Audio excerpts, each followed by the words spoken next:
Le mois de mars. Le vendredi 1er mars, l'église Saint-Martin accueillait un concert exceptionnel. Il s'agissait du chœur de la cathédrale Fédohorovski.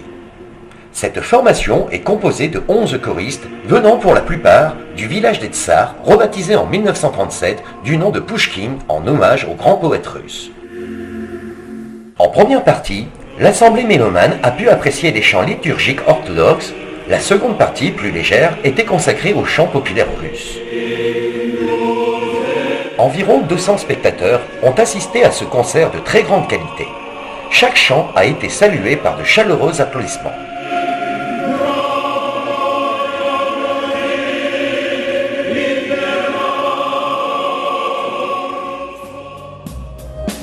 Le dimanche 10 mars, les élèves de l'école municipale de musique se sont succédés sur la scène de la salle Claudine Normand avec leur instrument de prédilection pour interpréter les morceaux travaillés avec beaucoup d'assiduité lors des répétitions. Le public, venu nombreux, a pu apprécier l'application des apprentis musiciens qui, en solo ou en groupe, ont mis tout leur cœur pour jouer leur partition. Avec 60 élèves âgés de 3 à 64 ans, l'école de musique se porte bien et traduit la volonté municipale de rendre l'apprentissage de la musique accessible à tous les Anichois. Le maire, Marc Aimé, et Xavier Bartosek, l'adjoint délégué aux affaires culturelles, ont félicité Audrey Tournant, directrice de l'école de musique, ainsi que l'ensemble des professeurs pour la qualité de l'enseignement musical dispensé à Aniche.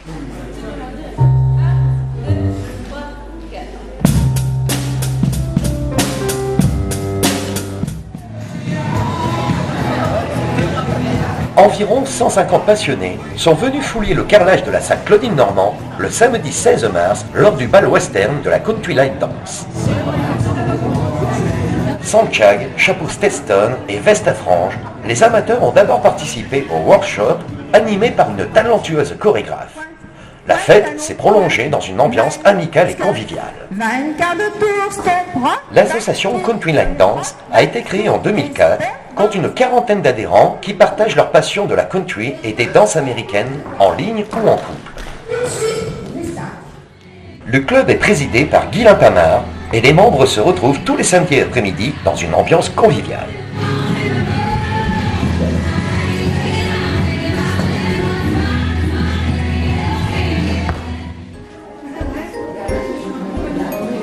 Le dimanche 17 mars, l'association laïque anichoise de promotion, d'animation et de gestion éducative a organisé un loto pour les enfants âgés de 3 à 12 ans à la maison de l'enfance René Chochnaki sous la direction du président Jean-Louis Carlier. 70 personnes, pour la plupart d'Aniche, ont participé à cet après-midi récréatif dont l'objectif principal est de favoriser la relation parent-enfant.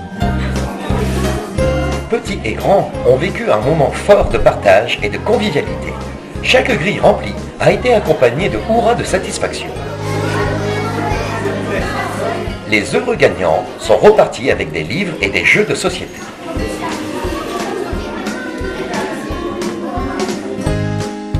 Arrivés le lundi 18 mars à Aniche, 15 jeunes Allemands de Bobingen ont séjourné dans notre ville durant une semaine. Le mardi 19 mars, ils ont été accueillis à la salle des mariages par le maire et plusieurs élus.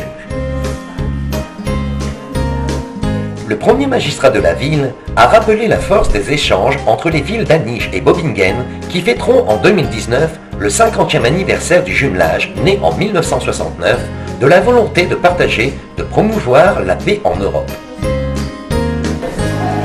Il a encouragé les jeunes Français et Allemands à entretenir cette amitié fortement ancrée et a rappelé qu'une délégation d'élus de Bobingen viendrait bientôt honorer la mémoire de François Longelin, fondateur des échanges.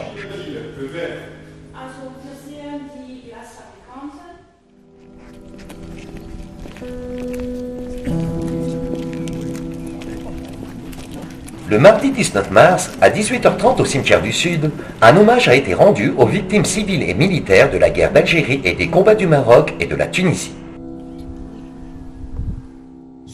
Avant le discours du maire rappelant ces tragiques événements et cette date symbolique qui annonce le cessez-le-feu en Algérie le 11 mars 1962, un dépôt de gerbes a été effectué conjointement par les anciens combattants et la municipalité.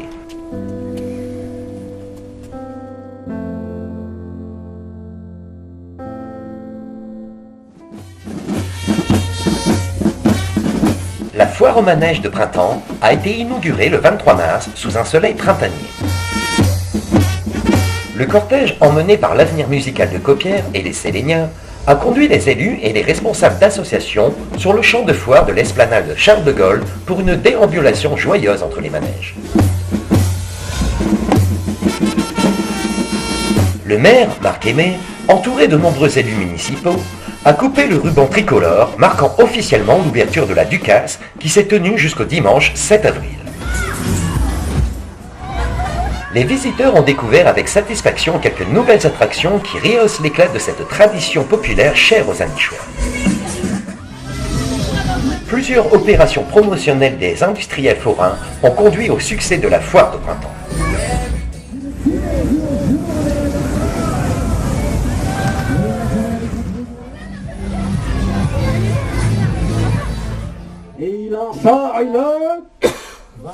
Le samedi 30 mars, la médiathèque Norbert Ségard a accueilli plus de 30 personnes avec le spectacle intitulé Contes de Schnorr, animé par Thierry Moral, conteur, et Antoine Marème, violoniste. Les enfants, Entre soirée au coin du feu et cabaret déjanté, ce spectacle offre une vision à la fois traditionnelle et décalée de la culture orale du Nord-Pas-de-Calais. Patois universel. Voilà. Contes, légendes, devinettes, histoires drôles en patois et chansons populaires s'entremêlent pour faire friser les zygomatiques. Du chagrin, si te donne un Un spectacle d'histoire, c'est un peu comme un repas. Il faut du sucré, du salé et quelques entremets. C'est le plus beau cadeau que peut offrir. Le répertoire large des histoires. Du chat, du coq et de la fossile, de Marie Grougnette et bien sûr de l'incontournable Cafouniette qui a provoqué une cascade de rire parmi le public. L'univers musical nourri d'air que nombreux ont reconnu comme les Tomates, En haut de Stérile, Ibo Anmi et bien entendu El Chocaquin a apporté une touche originale et contribué à offrir un excellent moment aux spectateurs. Il marche, il s'arrête dans un cabaret, Ibo Admi, il reprend la route, il y a un village, voilà, il y a un bistrot Ibo Admi. L'inauguration du nouveau pont, surplombant l'ancien cavalier dans un cours, une ancienne voie ferrée enterrée, a eu lieu le mercredi 27 mars en présence des élus locaux et départementaux, des riverains, des personnels du département et des entreprises ayant participé à la reconstruction. Le maire, Marc Aimé, s'est félicité de la fin de ce chantier important pour notre ville et a remercié les techniciens et les entreprises ayant réussi ce challenge de technicité. Il a rappelé l'histoire du pont et la reconversion réussie du cavalier en un espace de promenade très apprécié des promeneurs, joggeurs et autres vététistes. L'ouvrage datant des années 20 présentait de nombreuses dégradations, corrosions, problèmes d'étanchéité et se trouvait sous haute surveillance depuis quelques années. Il était le seul des 6 ponts surplombant le cavalier d'Azincourt à n'avoir bénéficié d'aucune rénovation. Son remplacement, devenu urgent, avait été mis au plan pluriannuel d'investissement 2016-2020 du Conseil départemental du Nord. Les travaux commencés en août 2018 ont été considérablement ralentis par les intempéries et se sont terminés début mars 2019, permettant la réouverture attendue du boulevard à la circulation.